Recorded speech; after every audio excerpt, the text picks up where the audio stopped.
یک ویدیوی جدیداً وایرال شده توی رسانه‌های اجتماعی که واقعاً آدم رو وحشت زده میکنه. این ویدیو توی چین فیلم برداری شده. یه مردی از بالای یه ساختمونی متوجه یه ساختمون متروکه شده بوده. دوربینش رو زوم میکنه روی اون ساختمون. قرار نبوده که یک ویدیویی ترسناک باشه. همینجوری دوست داشته که ببینه زوم دوربینش چقدره و کاملا میتونه توی اون خونه رو ببینه یا نه. حالا ببینید چی ثبت کرده.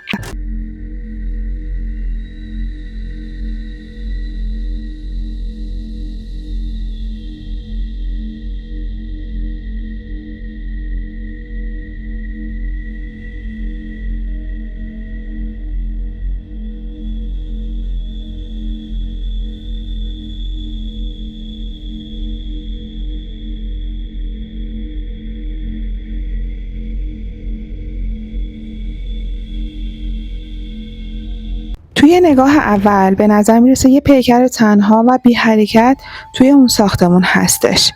اما اگر دقت کنید به نظر میرسه که 2 نفر هستن. این موجود دارای بازوهای اسکلتی کشیده و غیر طبیعی هستش و بسیار فراتر از محدودیت انسانی کشیده و خم میشه و کلاً یک رنگ بدنش، انگار این موجود برهنه هستش.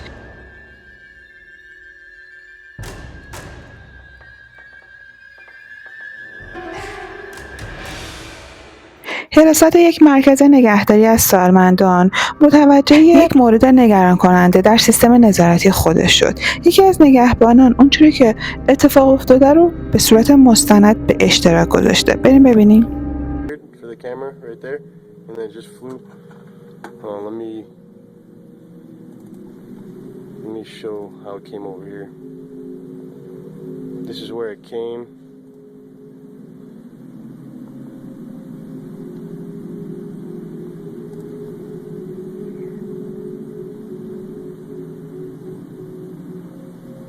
And then, yeah, it's capturing it. Boom. A strange black object moves into frame, almost like a thin metal rod or bar. Moments later, one of the nurses appears to press it against the elevator wall, as if placing it there deliberately. And then show it move.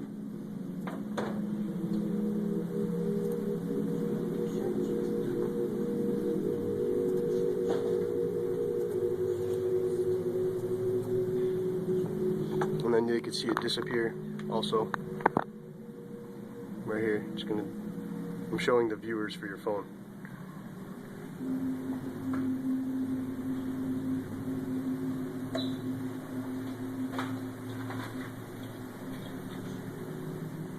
Gone. بچه‌ها متوجه شدید؟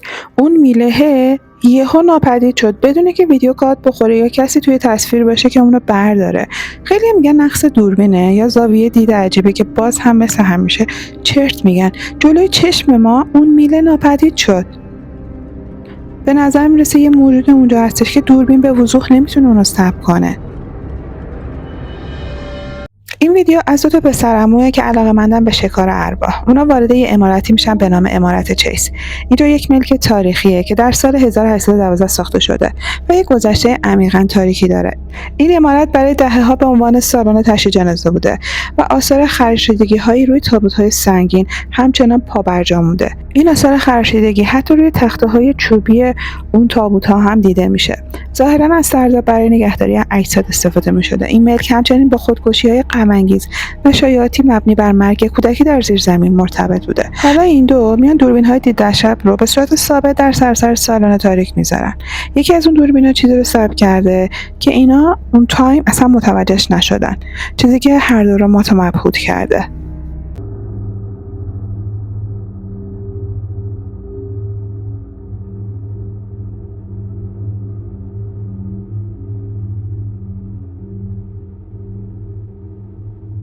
درست آن سوی درگاه یه توده تاریک و بیشکل در داخل راهرو ظاهر میشه.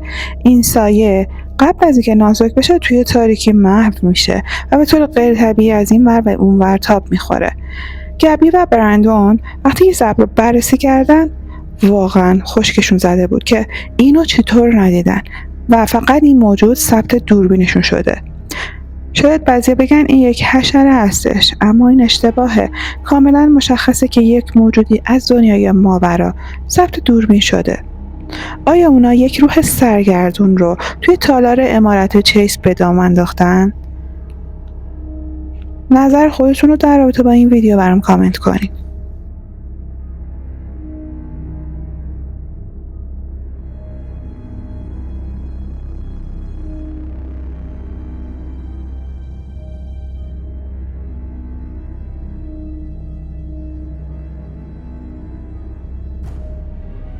این ویدیو از یک آقای هست به نام ایزاک که اخیراً به یک خونه قدیمی خانوادگی نقل مکان کرده و این خونه نسل به نسل بهشون طی سالها به ارث رسیده. اگر از بیرون به این خونه نگاه کنید یک خونه کاملا معمولیه. به دلیل قدمتش انتظار میره که یک تاریخچه‌ای داشته باشه. این آقا وقتی که شروع به کندوکاو در رابطه با تاریخچه این خونه میکنه واقعا میترسه. مردی که در ابتدا صاحب اون بوده یک جانباز جنگ بوده و بعد از اینکه به خونه برمیگرده دچار PTSD یا همون اختلال استرس از حادثه میشه. اعضای خانواده میگن گاهی اوقات اون مرد نیمه شب از خونه بیرون میرفته و قسم میخورده که میتونسته یه سری صدا رو از اون آلونک کوچیکی که پشت در خونه بوده میشنیده. آیزاک میگه دقیقا همون آلونک حالا تنها نقطه‌ایه که توی کل ملک کاملا بی استفاده به نظر میرسه. اون که از اتاق خوابش به بیرون نگاه میکرده میگه یه سری اشکالی دیده که توی اون آلونک داشته حرکت میکرده و حتی شبا صدای کوبیده شدن در از اونجا میومده. یه روز در حالی که اون در حال فیلم برداری یک ویدیویی که پرسش و پاسخ درباره خونش بوده با مخاطبینش یه چیزی جلوی دوربینش حرکت میکنه. I've been seeing all the comments, I've been seeing all the questions, and I wanted to make a video to answer those questions for you guys now. It's about 5:30, 5:45 in the morning. I can't sleep. So I figured, why not, right? So on to the first question. What happened to the video?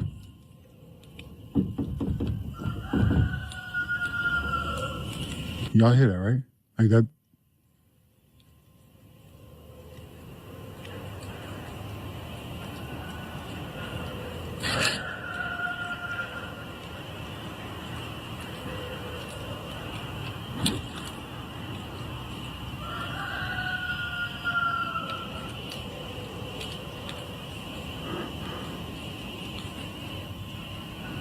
Y'all see that? اگر به پنجره اون آلونک توجه کنید میتونید یه شکل رنگ پریده رو ببینید که فقط برای کسری از ثانیه ظاهر میشه و بعد ناپدید میشه. هرچند این حتی عجیب ترین بخش ماجرا هم نیست. کمی بعد در خود به خود شروع به باز شدن میکنه. با اینکه مشخصاً ایزاک تنها کسی هستش که اونجا ایستاده و کاملا تنهاست. وقتی مردم این اتفاق رو میبینن بیشتر به آلونک و اونجا که ممکنه داخلش باشه علاقه‌مند میشن و خیلی زود همه اون رو تحت فشار قرار میدن که خودش بره اونجا و ببینه چیزی میتونه پیدا کنه که در ویدیوهای بعدی براتون حتما میذارم از این خونه. این ویدیو از یک یوتیوبره و معمولا میره به خونه‌های متروکه. آخرین ویدیویی که به اشتراک گذاشته توی یک راهروی فرسوده مربوط به یک بیمارستان متروکه هست که در سال 1882 برای کودکان مبتلا به بیماری‌های عفونی ساخته شده بوده.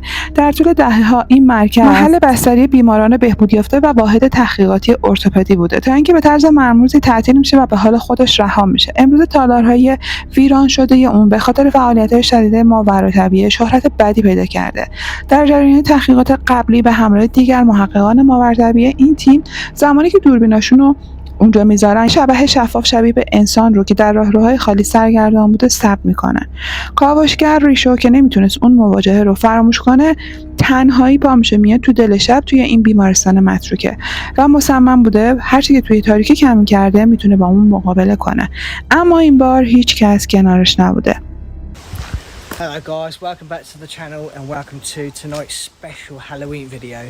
So tonight I have come back to the hospital where I caught something on camera. I'm not going to say whether it was a ghost, I don't know what it was.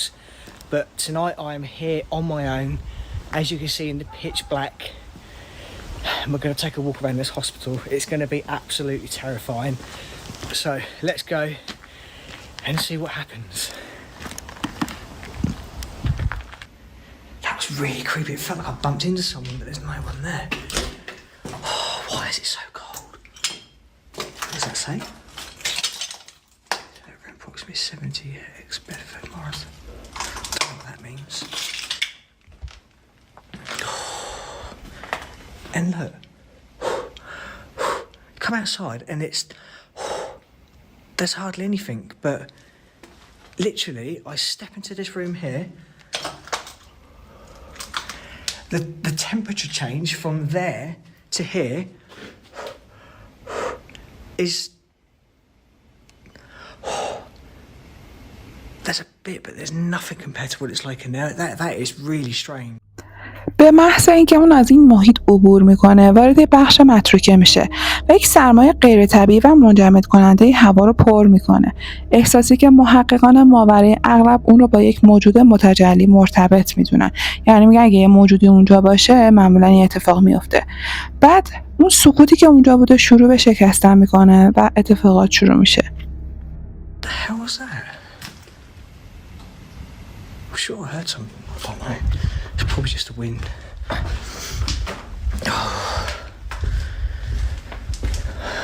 I mean, it is a little bit windy out there today, but it's not.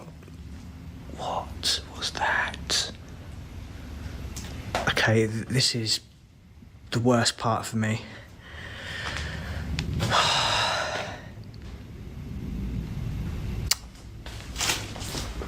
This is the room that had the X-ray, and I'm sure it was. Yes, it is.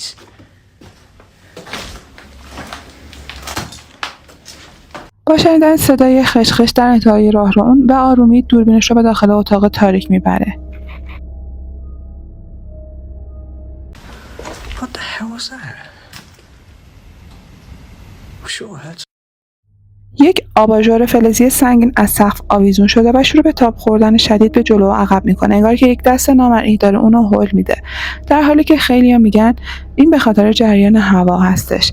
تقریبا تمام پنجره‌های داخل اتاق با تخته بسته شدن. حتی عجیب‌تر این که به نظر میرسه سایه آباژور مستقل از پرتاب متغیر چراغ قوه‌اش حرکت میکنه. اما این آشفتگی نامحسوس صرفاً یه هشداری بود برای اون چیزی که در پیش روش داشته. Oh God. Okay. I've never been so scared. I've never been so scared. I'm getting out of here. I've had enough. That was weird. That was really, really weird. What is it about this place?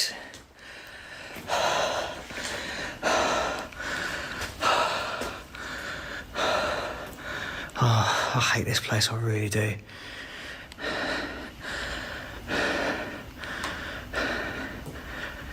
Just listen.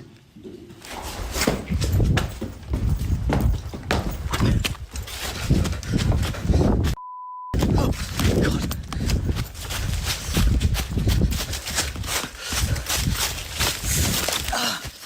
Shit. همینطور که اون بیشتر در راه رو قدم برمی‌داره یه دفعه یه جسمی از روی زمین پرتاب میشه و مستقیما به سمت پاهاش میغلطه. این کاوشگر با تجربه در حالی که وحشت شدیدی برش غلبه کرده از بیمارستان متروکه فرار میکنه. به نظرتون اینجا واقعا جن زده هستش یا نه؟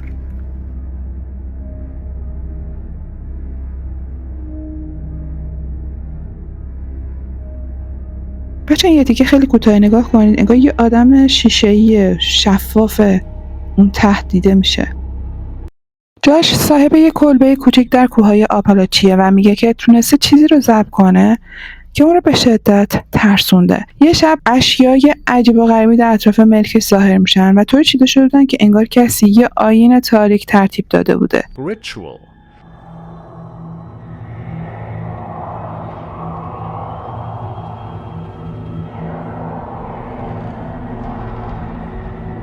اولش همسایه بغلی رو مقصر میدونه و قسمت عجیب ماجرا این بوده که در تمام مدتی که اونجا بوده حتی یه بار هم با کسانی که ظاهرا در اون کلبه زندگی می‌کردن برخورد نکرده بوده. چیزی که بیشتر از همه اونو آزار میده کثیفی و آشفتگی که درست جلوی ورودی اصلی انباشته شده بوده اونو اذیت می‌کرده. اون میره تا از همسایه بپرسه که آیا این وسایل برای اونه یا نه.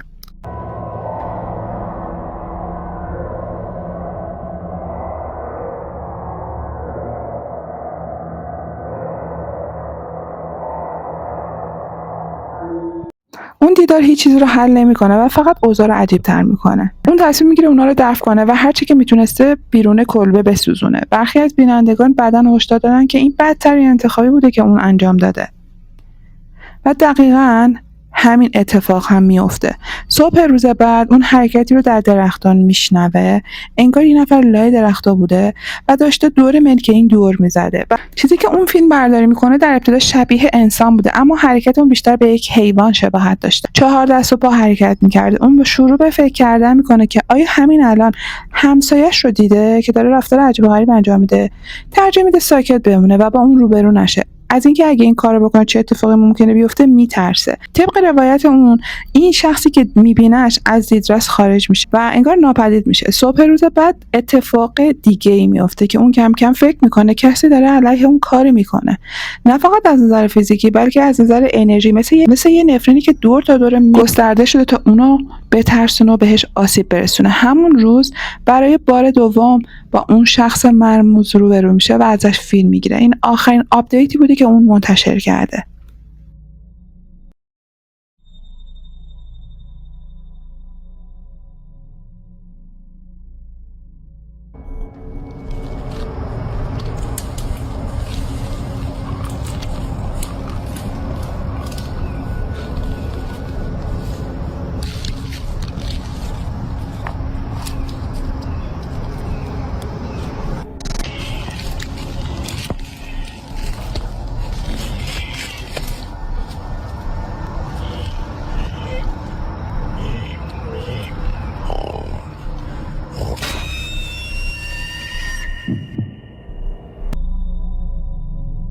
بچه‌ها دیدین؟ حمله میکنه سمتش. بچه‌ها اینجا قشنگ میشه گفت یا هیدر. یه سری دوستان اومدن میگن چرا میگی یا ابوالفضل، بگو یا خدا. حالا فرقی نمیکنه، الان این بنده خدا پاره پوره شده، چه فرقی میکنه ما چی بگیم؟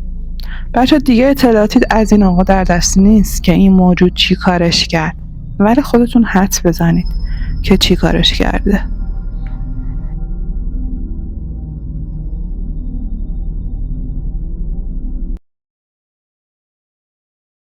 اریکا آد پس از اجاره یک خونه در ایربی‌ان‌بی در رد لاج مونتانا انتظار یه اقامت آروم داشته. در عوض اتفاقات عجیب و غریب باعث میشه که اون متوجه بشه توی خونه تنها نیست. بریم ببینیم. But I don't know. Whatever, man. I'm gonna go eat.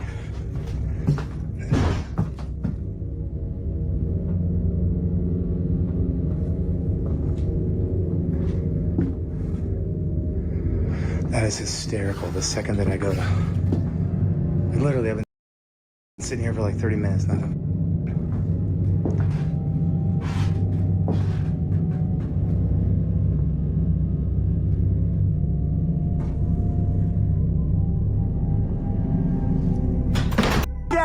Nope. در ابتدا به نظر میرسه که نادیده گرفتن چیزای کوچیک آسونه. اون ضربات بی دلیلی رو میشنوه و متوجه حرکت درها میشه و گهگاه لرزش‌های غیر معمولی رو از جایی در زیر خونه احساس میکنه. با این حال یه شب توجه که در زیر زمین بازه. اریک کنجکاو و مضطرب برای بررسی به طبقه پایین میره. لحظه‌ای بعد یک اتفاق غیر منتظره رخ میده.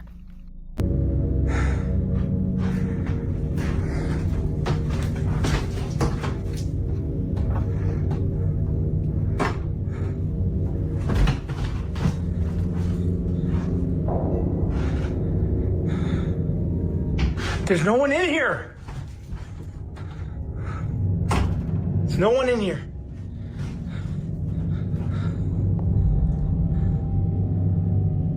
There's no one here. Jesus. Up. What the fuck?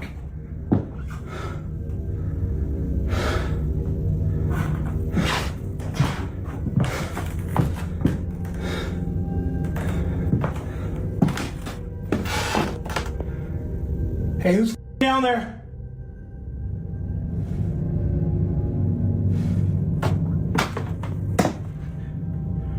Seriously, if you throw anything at me this time, I'm gonna f you up.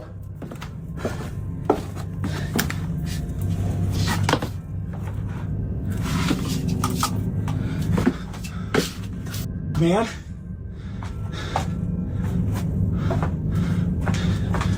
You're a fucking coward! What do you fucking want? Just! Hey, let me out! Let me out! Get out of here!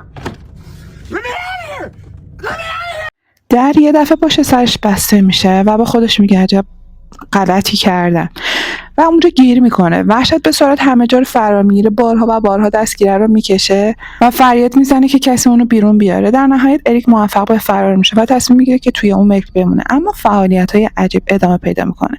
کمی بعد صدایی از راه رو میاد. وقتی که اریک به اون نگاه میکنه اتفاق نگران کننده ای رو میبینه.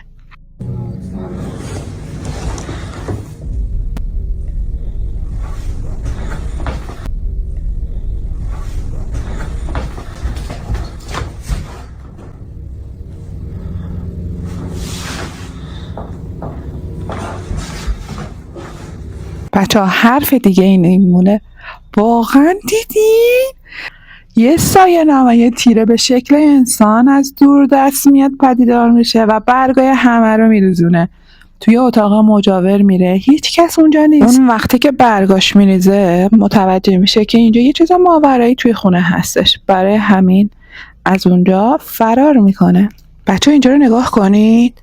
از توی اون پنجره قشنگ یه سایه کوچیک میاد رد میشه. یک مادری نیمه شب توسط دختر کوچیکش از خواب بیدار میشه و صدای دختر میلرزه وقتی به مادرش میگفته یه کسی گوشه ی اتاق ایستاد. اما ظاهرا هرچی که بوده تنها نبوده و یه چیزی همراهش بوده. حالا خوب توجه کنید چون خوشبختانه همه اینا فیلم برداری شده. Caught on video. Really watch this.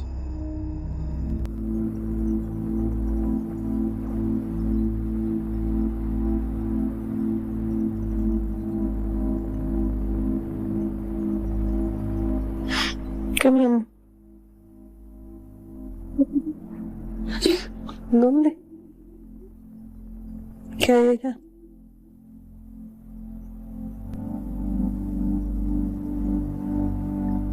¿Te van a comer? ¿Quién te va a comer? ¿Qué? ¿Qué es lo que ves? Hola. Hola. Hola. ¿Hambre? ¿Que tiene hambre? Hola. Hola. Hola. ¿Panza? ¿Le duele la panza? ¿A quién le duele la panza? ¿Tiene hambre? ¿Quiere comer?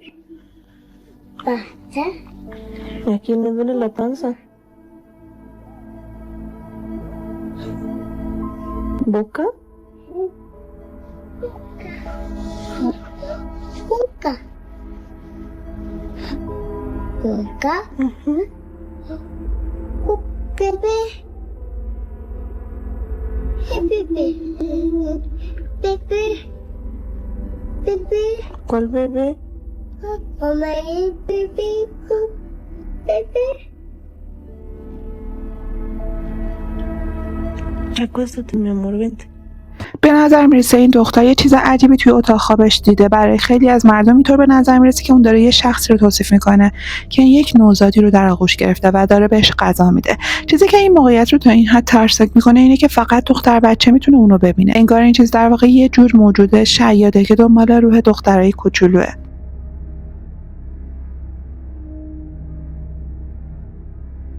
هفته‌ها بوده که زنی به نام کی که متوجه یه چیز عجیبی در مورد سگش داچ میشه. هر وقت که بیرون میرفتن اون اغلب میایستاده و به انبار قدیمی حیاط خلوتشون خیره میشده. معمولا اونجا قفل بوده و هیچکس ازش استفاده نمیکرده. یه روز که کیکی با داچ بیرون بوده اوضاع عوض میشه.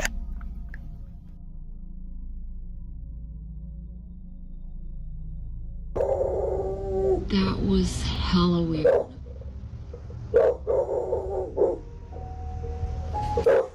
There's literally no way that door just opened by itself.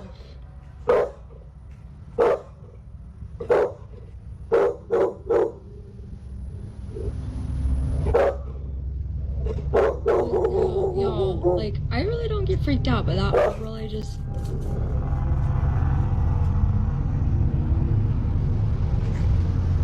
The door has a keypad lock on it. Like, and it's actually hard to get in.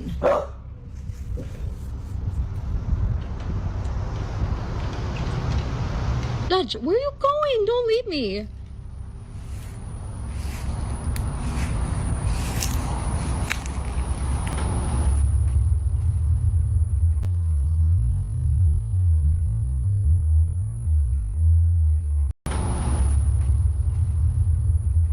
there's like, what? Why did you just jump like that?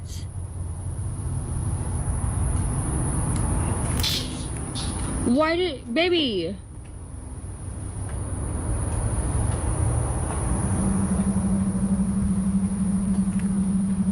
Y'all, do you see her?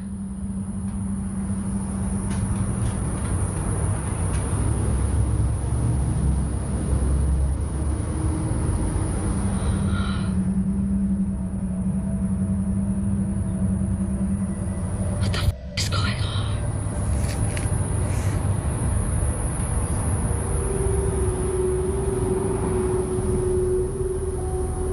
Dutch immediately. هیچ کس داخل اون پنهان نشده بوده و هیچ چیز واضحی که بتونه واکنش داش رو توضیح بده وجود نداشته.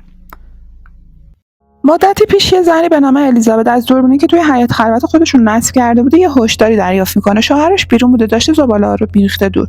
اون فکر میکنه که فقط همینه، اما بعد یه حس عجیب بهش دست میده و تصمیم میگیره ویدیو رو ببینه تا مطمئن بشه. چیزی که در نهایت میبینه اونو کاملا شوکه میکنه.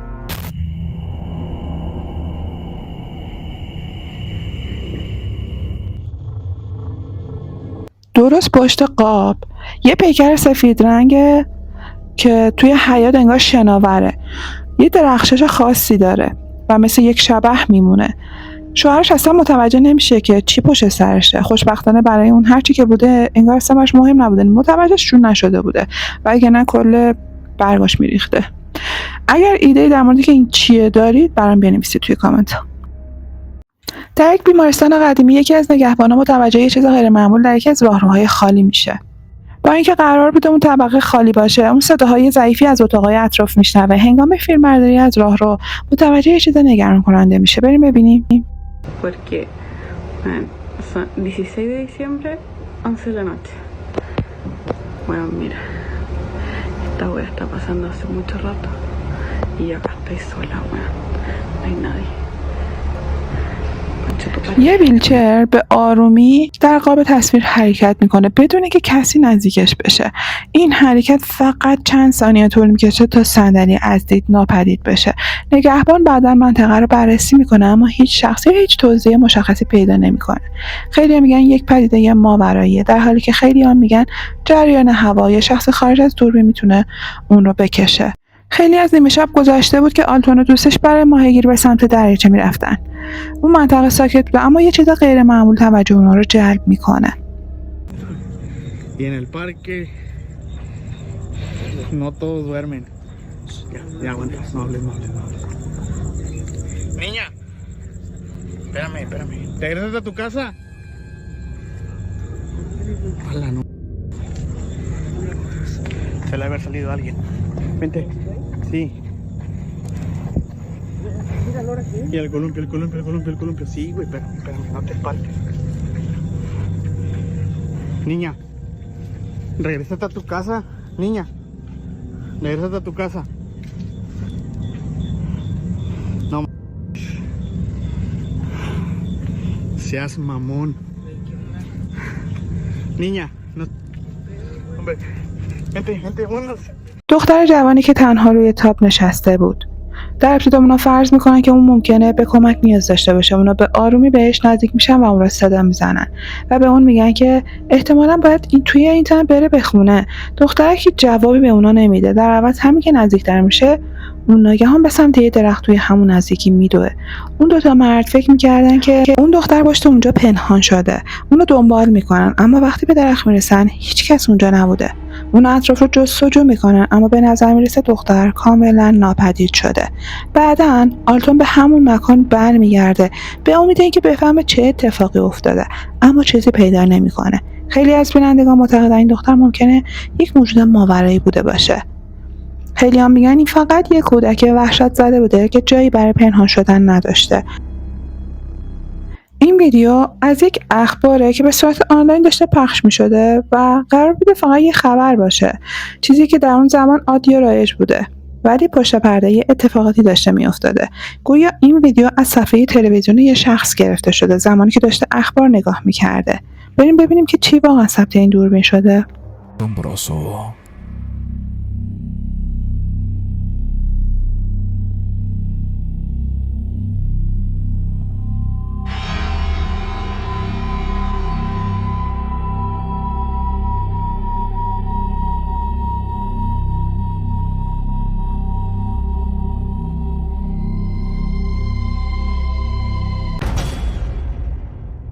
بچه‌ها دیدین؟ یه آدمی میاد توی اون پس زمینه و بعد از چند دقیقه محو میشه. همونطور که دارید نگاه میکنید این خبرنگارا دارن با هم صحبت میکنن و کلا قرار بوده یک ویدیوی خبری باشه، اما یه مرد میاد توی تصویر و بعد ناپدید میشه. به نظرتون این چی بوده؟ خیلی میگن این یک شکست فشرده سازیه و دوربین در نتیجه خطایی که دریافت میکنه اینجوری نشون میده.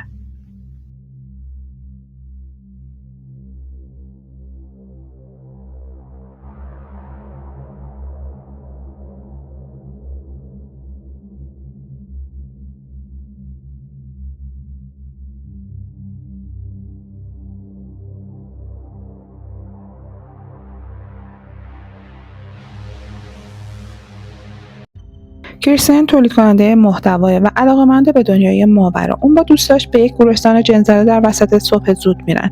چیزی که با یک اتفاق ساده شروع میشه و در نهایت چیزی رو فاش میکنه که تمام منطقمون رو به چالش میکشه. بریم ببینیم که چی ثبت دوربینشون شده. La persona que me apoyan con todos los videos que yo subo. ¿Lo viste? Hay una vaina ahí. Hay una vaina ahí. Ahí yo leyendo. Ay, oye. Carlos,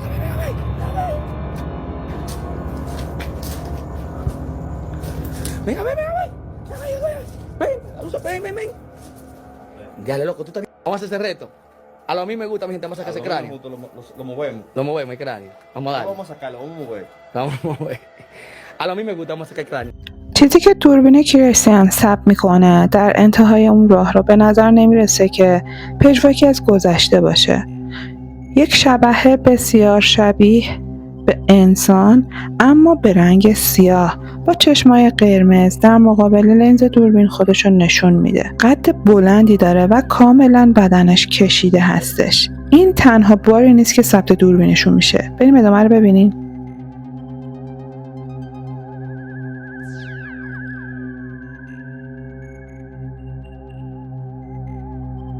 Vamos a hacer ese reto.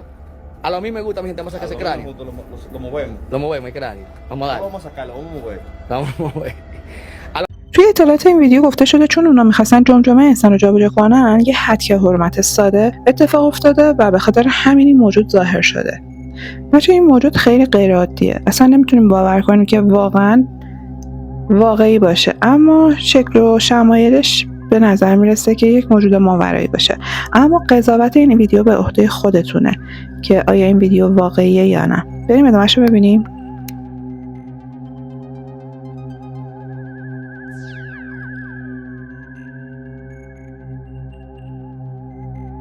¿Qué fue? Diablo. Diablo, loco, tú viste esa silla que pasó volando por ahí. La mata nada más está, yo la mata. ¿Qué tal? Ven ahí, hay una sombra, ven ahí. No estoy viendo nada. Hay una sombra ahí. Hay una sombra ahí, llévate de mí. Hay una sombra ahí. Aquí, ahorita cuando tú estabas hablando, ¿qué pasó? Loco. Yo vi.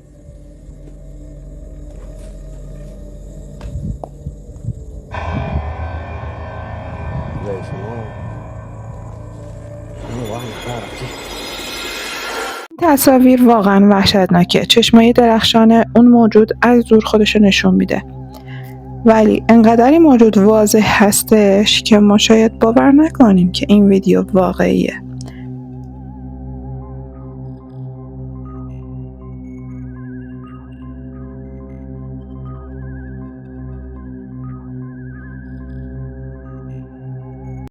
این ویدیو از یک دوربین مداربسته داخل خیابونه. اواخر سال 2022 در نیمه شب این ویدیو ثبت میشه. هیچ کس در اطراف این ملک راه نمیرفته و هیچ حرکتی وجود نداشته تا اینکه یک اتفاقی اونجا میفته. بریم ببینیم.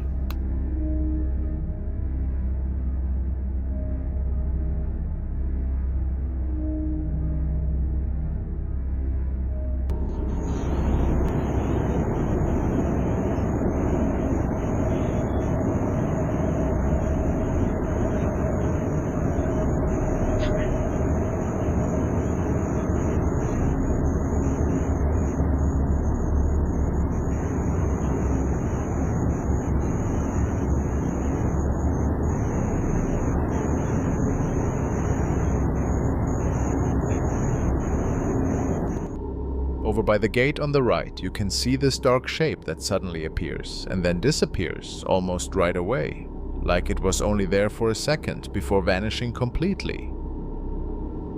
بچه‌ها دیدین؟ از سمت راست یه شکل تاریک یه دفعه ظاهر میشه و بعد بلافاصله ناپدید میشه. انگار فقط برای یه ثانیه اونجا بوده و بعد کاملا محو میشه. خیلی فکر میکنن شاید فقط دوربین مشکل داشته باشه. اما مشخصه که دوربین هیچ مشکلی هم نداره. یه موجود عجیب و غریب خودشو برای چند ثانیه نشون میده و بعد ناپدید میشه.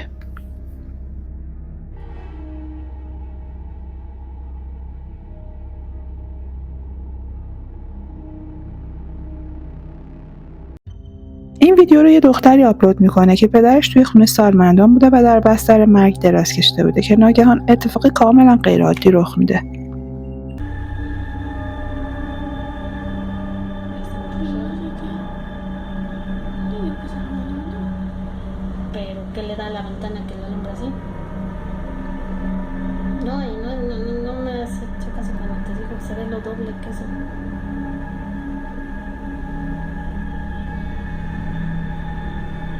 Y es que Pato se va hacia él.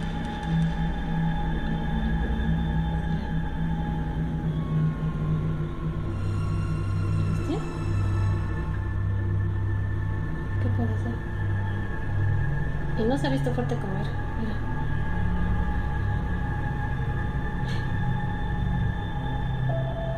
¿Qué es eso? ¿Qué es eso?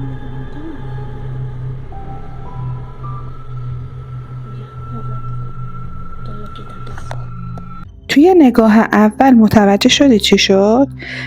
یه نور اونجا بود. شاید فقط یه تصادفه ولی دقیقاً در لحظه که نور ظاهر میشه مرد از خواب بیدار میشه، جابجا میشه، دستاشو دراز میکنه و انگار سعی داره که به کسی برسه. انگار خودشو میکشه سمت اون نور.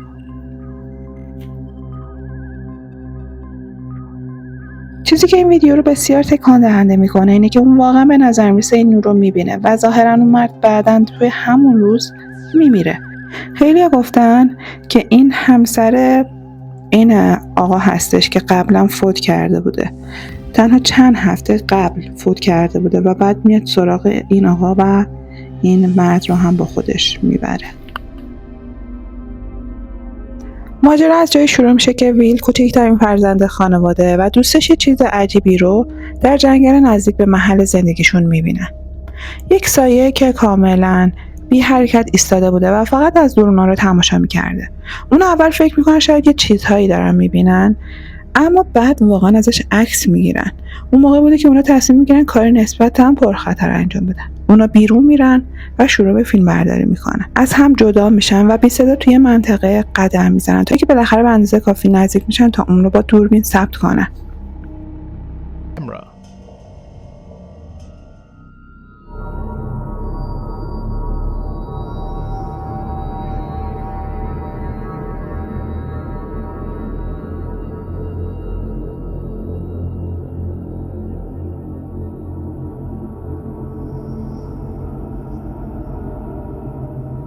یه شکل تیره که نه فرار میکنه و نه سعی میکنه که کاملا پنهان بشه. آرام و شمرده از میان بوته‌ها و شاخه‌ها و برگ‌ها عبور میکنه.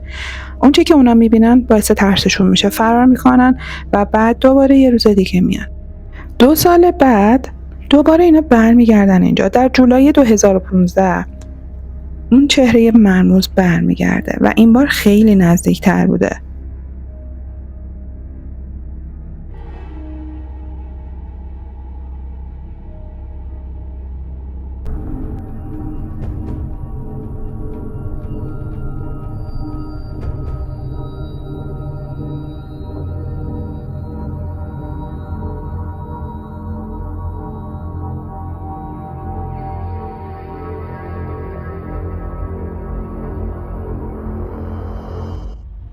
پسرها که حالا بزرگتر شده بودن فقط توی حیاط خلوتشون پرسه می‌زدن و با سگشون بازی می‌کردن. اما به محض اینکه کمی از ملک خودشون دور میشن دوباره اونو می‌بینن. این بار اون پیکر بلندتر، واضح‌تر و سراپا مشکی‌تر به نظر میرسه و این نکته توجه اونا رو جلب میکنه که بازوهاش خیلی دراز به نظر میرسه، انگار که خیلی غیر طبیعیه. 2 سال بعد دوباره اینا با این موجود روبرو میشن. ویل که حالا نوجوان شده بوده با یکی دیگه از دوستاش کنار دریاچه میره تا اسکی روی آب رو امتحان کنه. فضا کاملا متفاوت و آرام و دلنشین بوده. اینجا جایی نبوده که اون هرگز انتظار داشته باشه اون موجود رو ببینه، اما دوباره با همون چهره نگران کننده روبرو میشه.